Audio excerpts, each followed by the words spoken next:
Hi guys! Magandang gabi. Welcome back po dito sa Gandara SRU channel for Showbiz Update.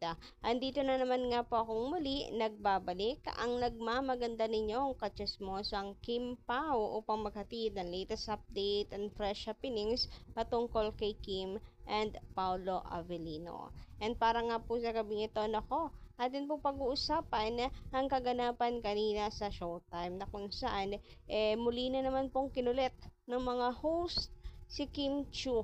So, kanila pong inaasar at pinagtutulungan si Kim kanina. And ito naman si Kim, game na game din naman po siya at napaamin pa daw nang wala sa oras.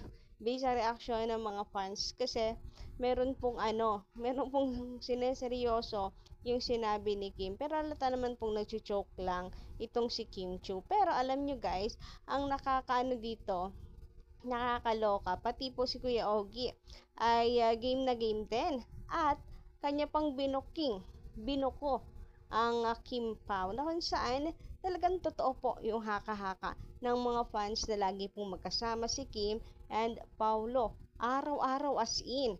Kasi araw-araw yung sabi ni Kuya Ogie na magkasama yung dalawa. Nagja-jogging, nagbabike, at nagkakape. O ano, kamusta po ang mga puso nyo, mga kakimpawa? Kaya pa ba? Kasi kanina, kaganapan po sa Showtime, hindi po kinakaya ng mga host, no? At ng mga audience po, yung kilig. Kasi game na game nga rin po, tulad ng sabi ko, itong si Kim Chu. At sinabi niya na asawa na daw po niya si Paulo Lo. Pero syempre, fans and mga co-host likewise ganda, referring to wala na pong iba kundi si Paulo Avellino. Anyway, Mamahala kaming tunay. Naaway niya ako. Araw-araw kami nagja-jogging pagkatapos umiinom kami ng kape. tingnan nyo guys, yung ngiti dito ni Kim Chu, kinikilig din po siya. After pong sabihin at ibuko ni Kuya Ogie yung ginagawa po nila araw-araw. So, ang ganda lang ngiti ni Kim Chu, kinikilig rin po siya. Talagang pinagtutulungan po siya ng mga co-host niya kanina. Anyway, dahil po sa mga ganap na yan kanina, lalo na nung sabihin ni Kim Chu pagdiinay na mag-asawa na silang dalawa, ay marami pong mga fans nagsasabi na tumatapang na ang Kim Chu namin. Kasi dati-rate, kapag kinukulit, naloloko po siya ng kanyang mga co-host, ano lang, pangiti-ngiti lang po si Santabe at si Kim ay laging pinipigilan lang yung mga si Mimi Vice, kapag kinukulit siya. Pero ngayon, game na game din po talaga at sumasakay po sa trip ng mga co-host niya. Sabi nga po dito, atapang ni wifey ngayon sa matapang era niya. Kaya umayos ka pau-pau. Pero alam ko naman na nasa tamang tao na si Mami Kimi. And yung mga ganyan po, madalas kasi nakikita yan sa aura ng isang babae. And yung aura nga po ngayon ni Kim Chu na napaka-blooming, masiyahin.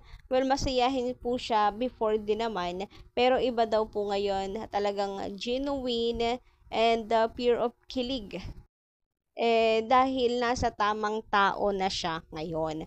So, yan po yung mga komento ngayon ng mga fans kasi nakikita nga raw po nila dito kay Kimi.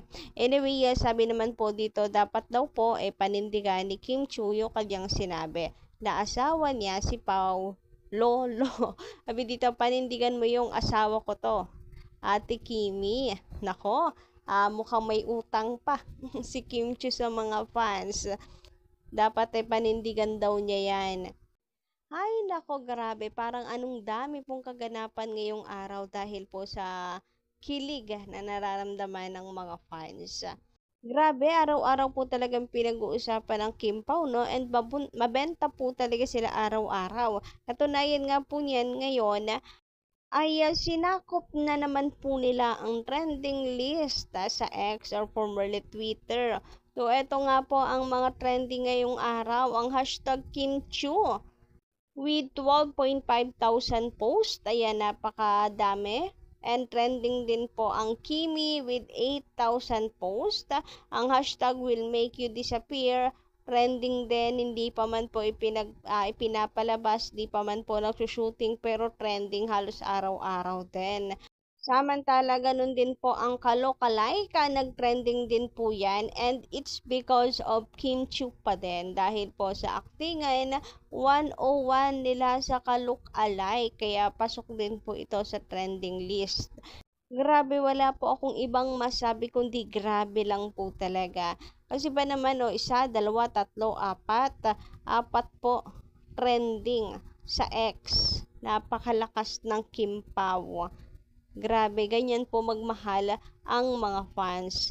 But samantala, sa ibang balita naman na mga kakimpaw, eto po yung video ni Kim Chiu sa kanyang IG na magkasama po silang nagbabike ni Papi Paulo.